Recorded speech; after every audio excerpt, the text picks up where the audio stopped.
Hello. Oh, it's almost full at this hour, thank you.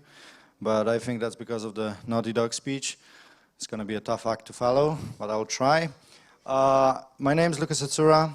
I'm from Anshar Studios, and these are my production horror stories.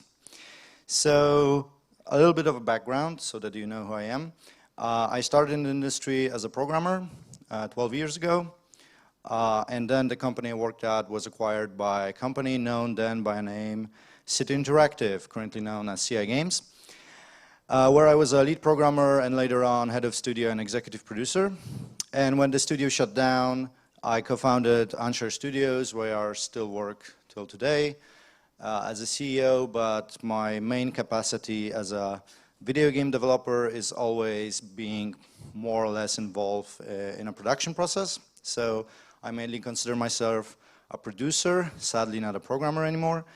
And I produced a variety range of video games from cross-platform combat simulators through free-to-play mobile games, ending on VR hardcore astronaut experiences, for example. So a lot of different experiences, and it's hard to tell them in 40 minutes, the 12 years of the production horror stories, so I will skip a couple of them. But I think that we learn most from our failures. So it's not like my life as a video game developer was a constant horror story of fails and misery and death. But this is what I'm going to talk about only. So the presentation format is that I will pick a project from my career. I will try to say what went wrong in that particular project and why I think it went wrong, how I dealt with it at the time, given my experience, my knowledge, etc. How I would deal it with now, so probably better, but probably in 12 years I will give another speech on how all I said today was bullshit. And what is the bigger picture, right? Because sometimes I'm going to go into the specifics of my situation, of the project situation, and you might not relate exactly to the problems that I'm describing, so I will try to draw a parallel to a bigger industry picture and what I think is a problem and how can we address it. So I'm going to start with my career at CI Games. So how many CI Games folks we have here in the audience? Nobody. Awesome.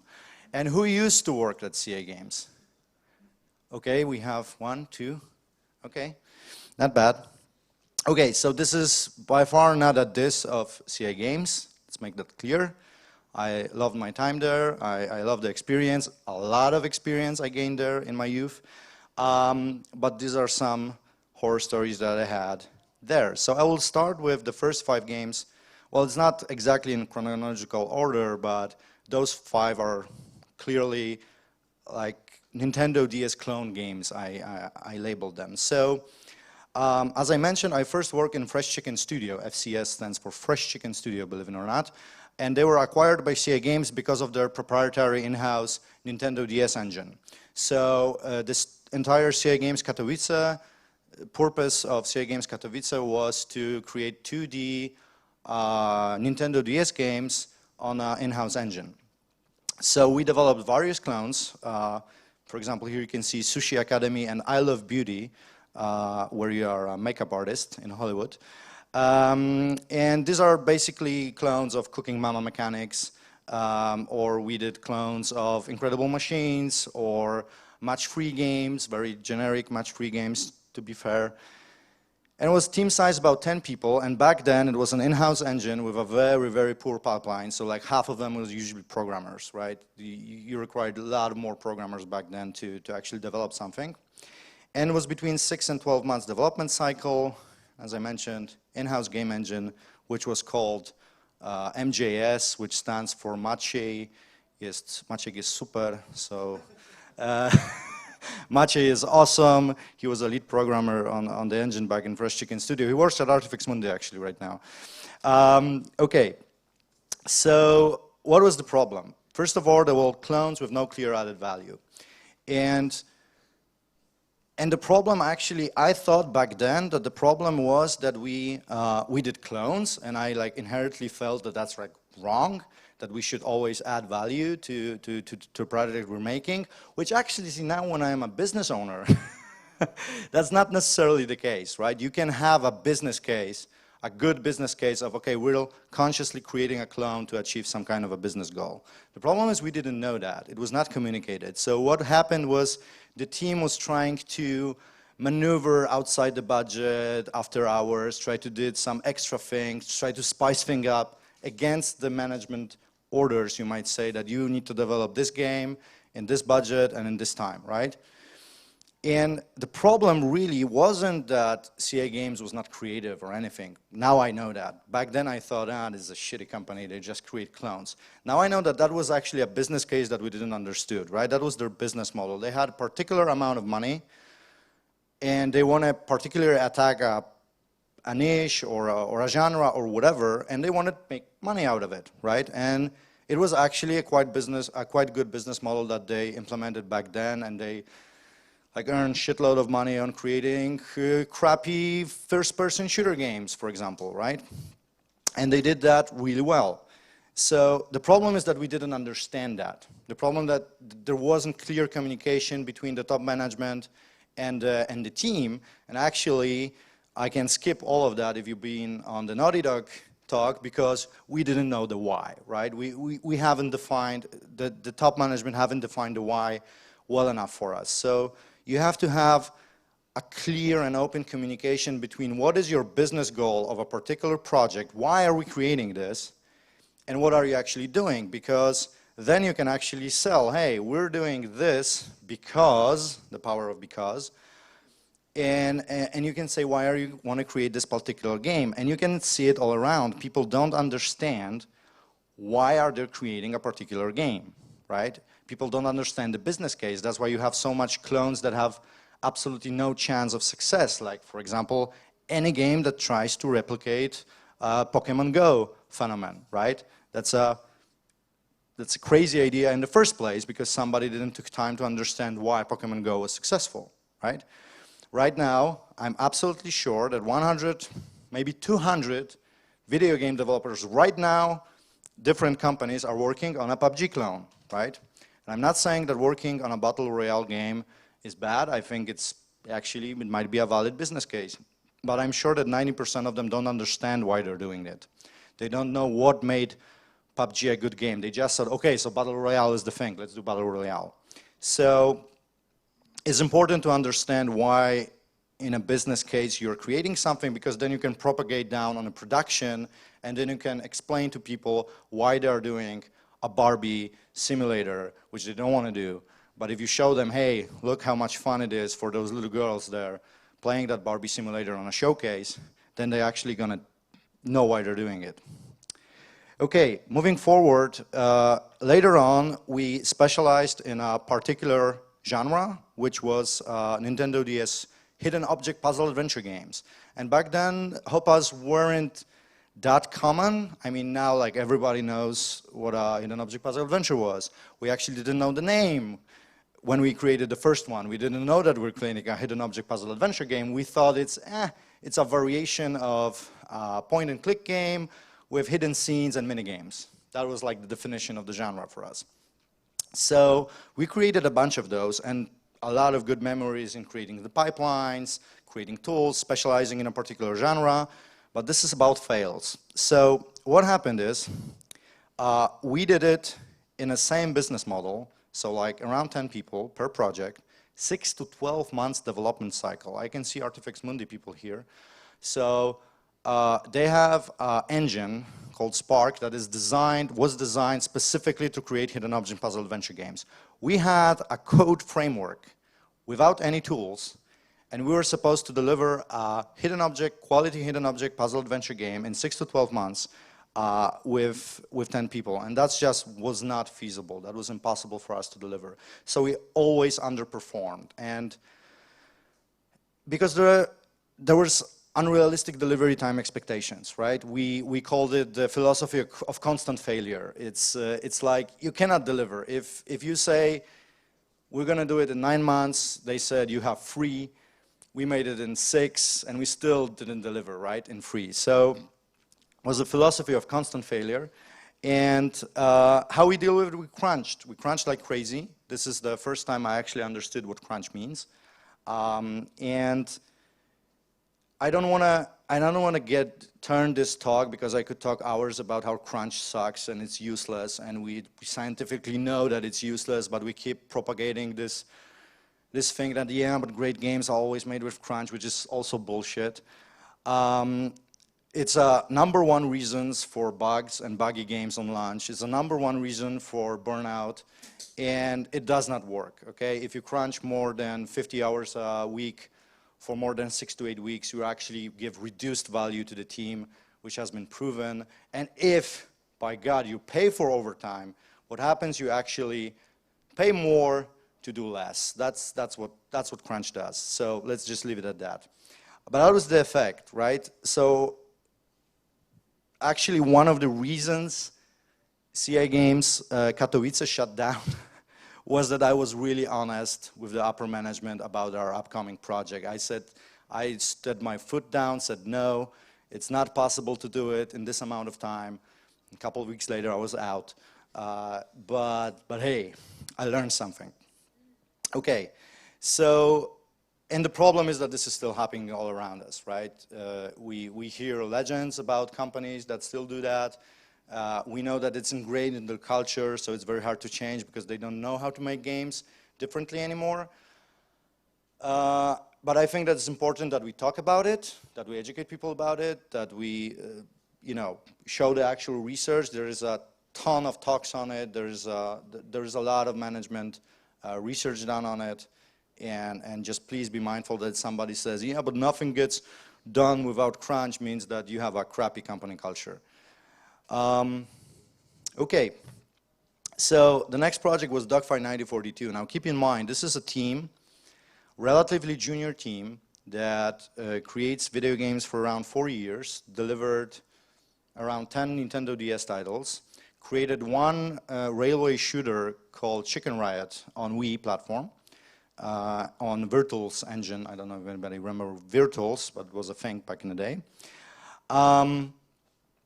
And we had been thrown into a fiery pit of a flight combat simulator that was supposed to be compared to EU2 Sturmovik, which is a very advanced and very good flight simulator back in the day, on PC, but we were supposed to do it on Wii. So that was actually the original concept was quite good. It was like, okay, let's make it more casual, let's use the control as well, and let's deliver a little bit more hardcore experience than usual on a Wii platform. That was the original, you might say, business case. The problem is it was a very junior team that did that, and we had between 10 and 30, in the peak it was 30 people working on it. We had over 3 years development cycle for this one, and can you guess a number only for Wii, because eventually it was on Xbox 360, PlayStation 3, and PC. But can you guess what was the number, estimated number by the upper management of how many months do we have to deliver it? Pick a number.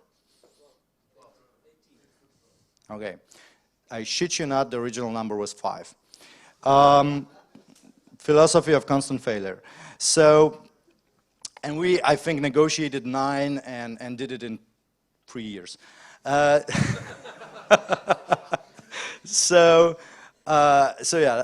So I'm not going to repeat. Obviously, we crunched like hell in this project, and I have real crunch like Vietnam stories from that period. But I'm not going to touch on a crunch thing. I'm going to focus on something else actually, because I already talked about crunch, and it was that we had a couple of engine changes during the production of this product.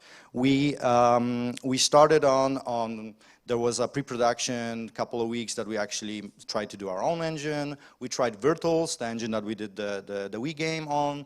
We tried Gamebryo. We even considered Unity, but Unity back then was before 3.5, so there was no debugger. And I said, fuck that shit. We will never use a tool that doesn't have a debugger ever, which some argue it was not a good call because we chose Vision Engine. Right now, I think it's a DEC technology, but it was acquired by Havoc. So right now it's known as Havoc Vision Engine, and nobody uses it. But back then it was Trinity, I think, Vision Engine. which was quite an advanced thing for us with a fully integrated tool system, like scene mechanics. So after DS, we were like, whoa, we actually have tools, we can visualize things before we compile them, that's awesome. The problem is it took us a couple of months from the 5 original months we had, right? Or the 9 that we negotiated. It took us a couple of months because there was not a concept of pre-production back then, which was also a funny thing at CA Games. But it took us a couple of months to finally decide on an engine, and we developed the game, we created assets, we created mechanics. So the engineers, we were keep changing them engines underneath the project they were doing. It's like, oh, do it in Gamebryo, try it in Gamebryo, try it in Virtuals, try it in Vision. So, and the programmers here, how many programmers in the house? Programmers, anybody? Okay, a lot of programmers, so you're gonna love this one. 4-year-old programmers came up with, let's create a universal game code layer that can be adjusted to any engine. Let's create this super abstract version of Combat Wings, and they can change engines all day long, and we will be not affected by that. So it was this, when you're not a junior anymore, you start to be fascinated, a junior meaning less than 3 years, you start to become fascinated by architecture, by, you know, we call them empty forms, basically. It's how can we make this even more beautiful? And that was that period of time.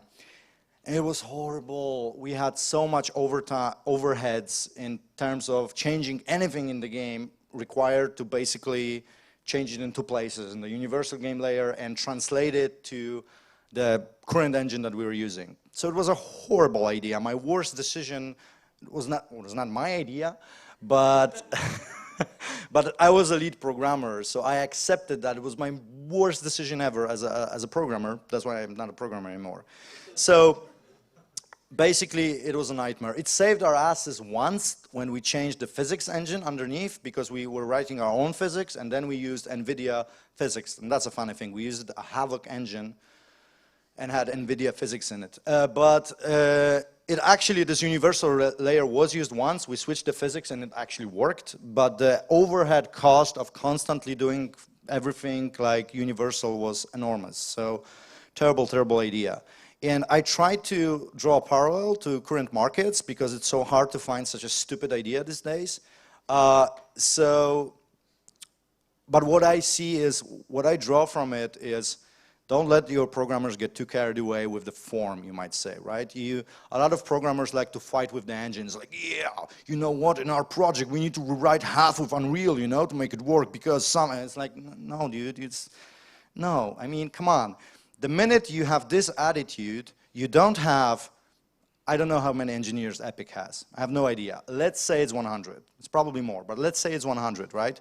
So you can have either 100 engineers, professional, low-level engine programmers on your side, or they can work against you, right? So that's like, think of it this way. Are they your allies or are they your enemies, right?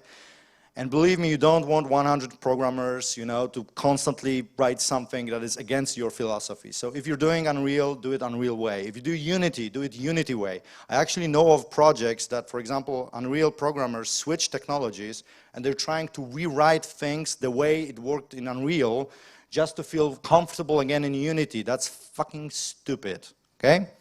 So that's my hard-learned lesson from Dogfight 9042. Okay, the next thing was, because we had this awesome architecture, we required a lot of programming. I had 20 programmers under me in CI Games. Right now, I own a company, and I have 17, right? Back then, I was a lead programmer on one team, and I had almost 20 programmers. And in Katowice, so at one point, we started to hire from the bottom of the barrel, right? And the communication issues arise, the difference in codes, in coding culture arise. Shitload of problems from the fact that we had like over-programmed the thing, right? So top management came in once and said, you know what, you have too much programmers, fire half of them. And he left. I was like, what? It's like, to this day, it was the worst day in my professional career that I had to pick a list, cross off names, right? Invite them in and said, you're fired, you're fired, you're fired, you're fired. People like, you know, emotional, crying. It was horrible. Worst day in my career. Not the worst decision, though.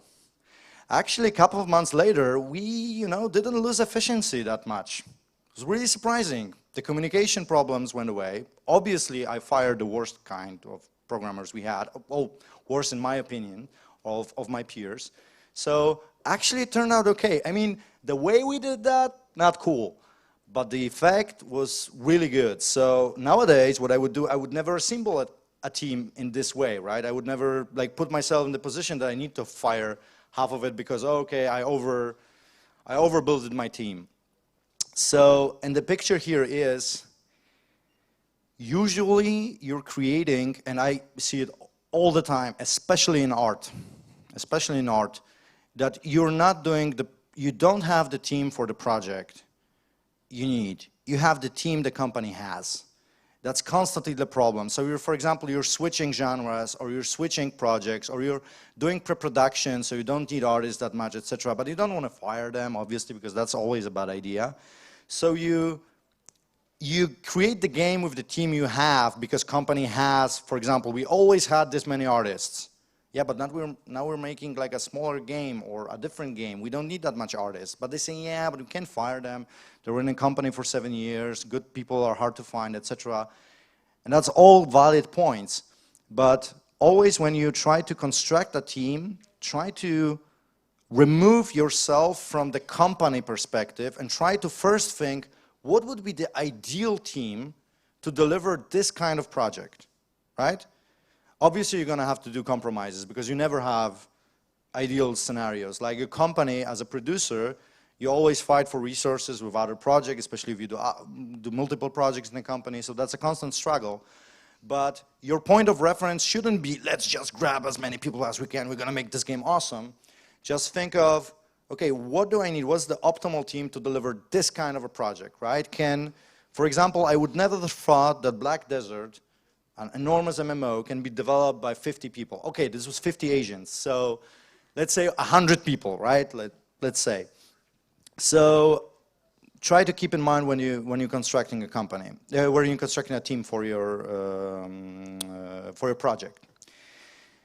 And the last problem, which was actually a constant problem in all CI Games products, was the constant vision change. The problem is that iteration is good. But iteration isn't destroying, sometimes, I know, sometimes it is, but usually it's not destroying everything you've done before because you saw this, ooh, this is nice, ooh, this game is nice, ooh. How many of you heard the sentence, I played a game yesterday and I have an idea. So obviously for every change we reacted with frustration and with resistance. The fallout of that is that we reacted to good feedback and good change the same way, right?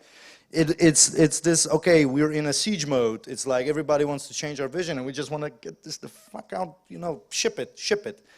So, so yeah, right now we're still having that problem constantly, especially Anshar Studios is a work-for-hire company. So for example, we have that with clients. So we're trying to manage that, like getting ahead of it, right? So you should shield your team from that. It will constantly happen in some percentage. You're always going to change the vision of your game during development. That's normal.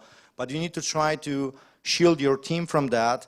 And now, again, bring us back to why. People need to know why we're doing this change. And if they hear, yeah, because the CEO played, you know, a game yesterday and now he thinks that, like, you know, Battle Royale is the best thing ever. So yeah, we're changing this card game to something different. So try to mitigate that as a producer and shield your team and get ahead of it, of the constant vision change. Obviously, at the end of the day, who has the money has the power, right? So at the end of the day, you can try to fight with your CEO, and it's usually a good call to try to confront him. But at the end of the day, hey, life. Okay, so I took all of that experience from CI Games and now I'm gonna make things right. Now I know everything. It's like, now it's like, it's easy right now to develop video games. I have all that experience. First of all, I know that you need to create games fast, but without crunch. You need to communicate vision and everything. And the first project we landed, actually the reason we as a company got founded was Kate Malone, Hidden Object Detective, a game developed for Artifex Mundi, later on published by G5, and currently it's actually since a couple of days it's a G5 product entirely. So it was a hidden object free-to-play game. Depending on the time, the core development team, because there was a lot of support structure from the publisher, from Artifex Mundi, but our internal core team was, depending on the time of the project, between 4 and 8 people. So first of all, the game was developed in 4 years. Okay, there was no crunch, but it was developed 4 years till live ops, and is actually still in development. So 5 years now in total. But LiveOps is a different thing, right? And it was built on Unity and is available on iOS platform. So there were a lot of problems with that project that were like too complicated in terms of the publisher, Artifex Mundi, and us structure that I don't want to get into because, you know, people are here. So I'm going to focus on production stuff. So number one problem, it was one of the longest projects that I worked ever, right? And the problem was with it that because there were also vision changes in that project, and there was communications issues in that project, and a lot of stuff that I mentioned previously also happened in that project. Because of that, it dragged on, and people got burned out. That was my number one problem. And how I handled it, I rotated the team a lot. So actually, I think that like we are like 50 people right now at Anshar Studios during those 5 years, and I think that like 20 of them worked on Kate Malone at one point of time, right, in the company. So constant team rotations, which developed other problems I will mention later, but it was necessary because people would just, you know, I knew that they will basically leave the company if I didn't rotate them out of the project, because there was this sense of the project dragging and not having a real clear direction given by the publisher of what we actually want to achieve here, right? There were some political reasons for that, but that doesn't matter. The real issue is that the team saw it. We didn't shield the team from it. So right now, I mean, I know that now I can have a big mouth because it's afterwards, like deal is done, the game is sold. Now I would tell them that, you know, we need to have a clear vision. But actually, yeah, in my personal postmortem of that project, we didn't help the team enough with clarifying what is the direction, having a more firm stance with the client. Okay, what is the direction of this project? Because, you know, the team is getting burned out. And you have that all across, especially in big projects where you're just a cog in the machine and don't have a full knowledge of what is going on. People need to know, again, why they're doing things. If they don't feel the purpose that this leads to somewhere, because I was ecstatic. Artifex Mundi paid for the development, we were in crunching. It's like, it's a great deal, right? It's just, oh, you have it tough to the team, right? But for us, it was a really awesome project, business-wise. But people hate working on a project when they don't see a clear vision of where the project leads to. And people get, and they don't even need to love the particular genre, right? They just need to know why they're doing it. And Jesse Shell actually gave a great example 2 years ago at GDC that, for example, they did a lot of work for hire work also, and they had a problem that people didn't know why they were doing it, etc. So they, for example, made workshops where they would show, let's say, for instance, they did a Barbie, as I mentioned before, they made a Barbie game. So they would actually make workshops that, you know, they were showcasing the game with the developers, 2 little girls, right? And when the developers saw the girls playing it, it's like, okay, now I'm going to make the best Barbie game ever, right? Now I know I am doing that. So it actually works, but if the team doesn't have the why behind it doing it, it's like, yeah, we're doing it because, you know, we earn money, so tough luck. But they don't feel where the project is going is a big problem. And because of the team rotation, the huge problem was technical debt. And we didn't have procedures for it back then. It was just, hey, the next programmer is fucked.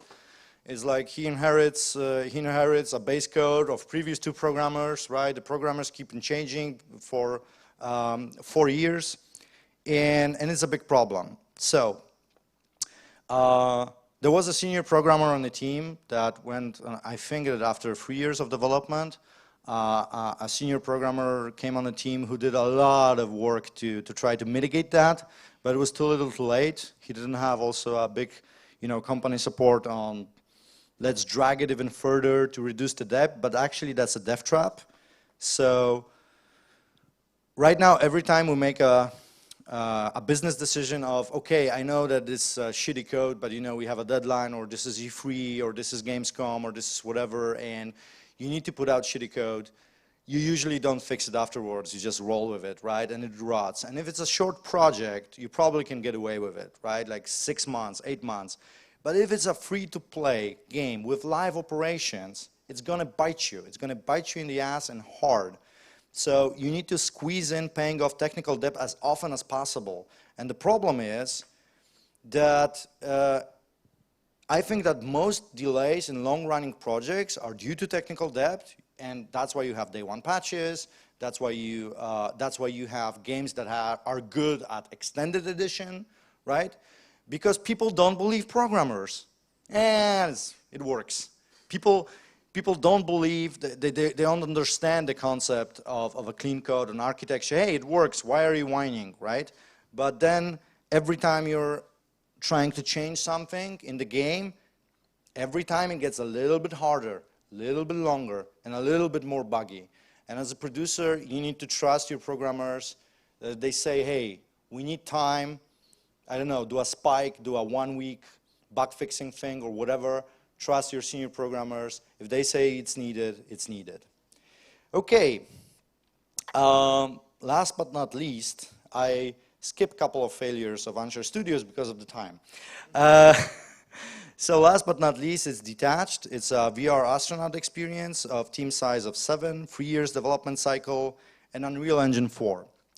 And the biggest problem of it was our first VR project and was our first Unreal Engine project. So obviously, it required a lot of iteration. But in my mind, I put like, you're not making a game until you're playing a game, which is actually a very good quote by Brian Fargo, and I still support that quote, but I understood it wrongly, okay? Because you can play a game not with final art. You can actually do. You can play a game even on a paper prototype. There's a lot of way to test your idea. I had this idea that we need a vertical slice of how does it feel to be an astronaut in space as soon as possible. The problem is that we iterated for a year and a half with 3D artists. So the cost of pre-production was like way up, right? Because we iterated vertical slices, not prototypes.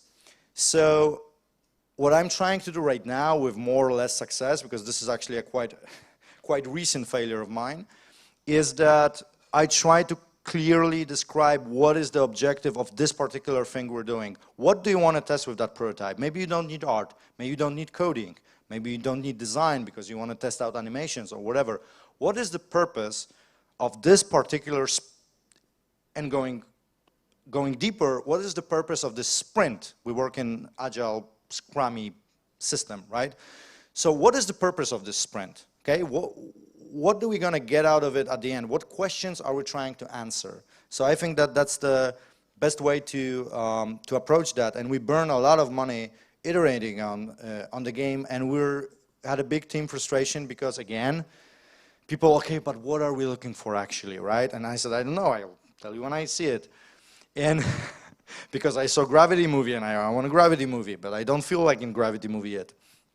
So that was basically the problem. And it boils down to one thing. I think that we still do not do enough pre-production. We don't do enough, pre-production, like design only, paper designs, paper prototypes only, etc. So how can we lower the risk of bearing the cost of iterating, right? So that's still a problem in the industry. I think we can learn a lot of But like from every project I was on, in my personal postmortems was like too few pre-production time, too little pre-production time, too little pre-production time. So it's like I always give more, and the outcome is always okay, but you give too little. So do a lot of pre-production and have pipelines for pre-production. Okay, and the last thing, because we did this vertical slices a lot, and because I knew what kind of a feeling I want to achieve inside the game, because I want this kind of a lonely feeling of an astronaut in space, the team didn't buy it much. It was like, okay, but what are you saying? What are we really looking for? And it was like a year and a half, a big frustration inside the team built up. It's like, we don't know what we're doing. And actually, going back to the Barbie examples, it was in Digital Dragons 2 years ago when we first showcased the game live, and people finally saw people coming out from the space station into space and was like, whoa, that's awesome. Like people trying to touch things, you cannot touch things and detach, but trying to do that, you know, like thinking that they were really in virtual reality.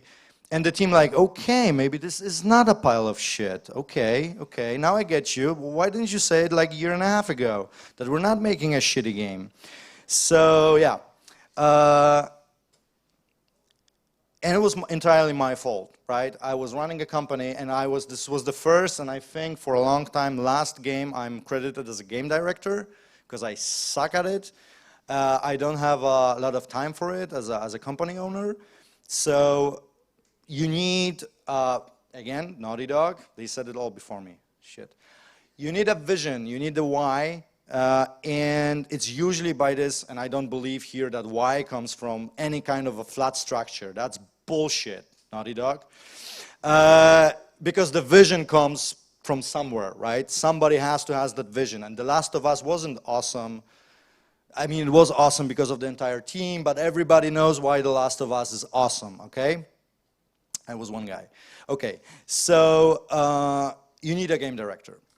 And I will leave you with two much better people than me in telling speeches that they say why you always need to pitch to your team, how to pitch to your team, how to pitch the why Jason Vandenberg, he's not in Ubisoft anymore, but he was the creative director of For Honor, and how he pitched For Honor every week to his team. So you need to reinforce to your team what is the why and what is the idea every day, because if you think you're going to have one meeting at the start of the project, okay, this is what we're doing, year later, nobody's going to 2 weeks later, nobody's going to remember that, okay? So you need to keep reinforcing that. Please watch those two talks. If you want to have my slides, here they are. If you want to follow me on Twitter, it's Lukasz Hacura, easy to remember. And thank you. I think we have 5 minutes. 5 minutes for questions. Thank you very much. Could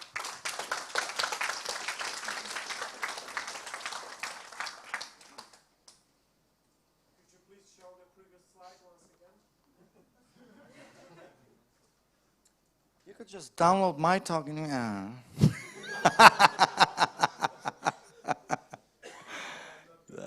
no problem. Okay. No reason, man. Hi, Greg. Hi, my question is about final months of production and how to avoid adding new things instead of polishing the game, because a couple of times I had a situation when we are months away from the release and suddenly designer comes and we have to add this, and how to control it, how to say no, we do it only what we have and we polish it. Okay, so you're talking about feature creep, and I have no idea how Naughty Dog does it without a producer, but the normal way that I was taught to do it is that you have a creative director and you have a producer. In my mind, producer is not a product owner whatsoever. He has a clear goal of delivering, shipping a particular quality project on a particular budget and in particular time, right? So this is the time where actually not the designer, but the creative director or game director or whatever you call him argues with the producer, right? And they need to come to some kind of compromise. Usually you have some periods like we call them feature freezes or commit freezes or whatever. But the best way actually is to move people out of the project. It's like, hey, you know what? There are no more features for you. Get the fuck out to the other project, right? So the sooner you get rid of artists, for example, right, the better. Because then you actually iterate on the code. They already done their thing, right? And now you're iterating on the balance things. You're not adding features. You're just polishing, fixing bug, etc. Programmers and testers are always the last leaving the scene, right? It's different in... It's a really huge industry, right? So it's different with free-to-play games, where you have live operations, the designer never leaves the team, etc., etc. So it's a little bit different depending on what you do, but you have to have this one person, the producer, who has a mandate of actually telling somebody to fuck off. That's my way of doing it. Okay, thanks. Hey, thanks for the talk. Thank you. I got a question about optimizing a game, since you made a lot of those. How do you do it if you think about how to make different kind of code and mechanics before you are making it, or you programmers or game designers just making it and you leave the optimizing at the very end without thinking before about it? Okay, so actually it's a mix of both, because you depending on what kind of game you're doing, is it a console game or PC game? So for example, I'm very wary of like defining budgets for, I don't know, triangles or RAM budgets, etc. very early in the production. If you're not 100% sure even on what platform are you going to launch it, right? It's like, why do we care right now? Why are we restraining ourselves so early?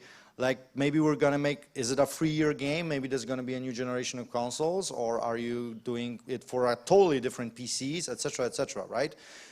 But you do have a lot of, especially seniors, and that's awesome, will enforce a lot of good practices, right? Like, don't make it mess on purpose. I mean, okay, don't think of it too much, but you know what are the good practices when creating models, right? When creating code, when creating netcode, for example, of how much packages are you actually sending, etc. So if you develop a couple of those, don't like blow away all your knowledge and try to implement it. But at the end, you need to gonna have time, and that's why simultaneous shipping is so hard. Because at the end of the day, you need to have time to actually look at the platform separately and do custom optimizations, right? But the better, that's not an awesome answer, but the better team you have, the more things automatically gonna come in. So I'm gonna give you an example on Detached. That's actually one thing I'm very proud of, is we do a lot of VR work as a contractor, and it's usually like horrible. It's like horrible to do a porting job of somebody else that he never thought he's going to do a VR game, right? And now you need to port it and optimize to VR. It's really hard. And Detached was figured out to be a VR game from the start, so optimization was an issue from the start. Every build needed to have 90 frames per second, etc., or 120 on PlayStation. That's the point I'm trying to make. We developed PC first, and took us like a couple of days to run it quite reasonably on PlayStation, like this. And I was like, God damn it, they're good. I mean, they were good when they were doing the PC version, right? They did a lot of optimization. But still, it took like, I don't know, 2 months. I don't know if Sebastian is on the in the audience, but it took, I think, still 2 months of graphic optimization for it to be perfect, custom only for PlayStation, still. So a mix of both, basically, that's the answer. Okay, great, thanks. I got one more question. Sure. Where can I get this awesome t-shirt you have? Yeah. Thank you. Yeah, it's custom made, as you can probably see. Okay. So it's custom made. I got a couple of those. Usually they're presents from my wife. Okay. So yeah. That's my life motto. Thank you. Thank you. Yep, okay, thank you very much. Thank you.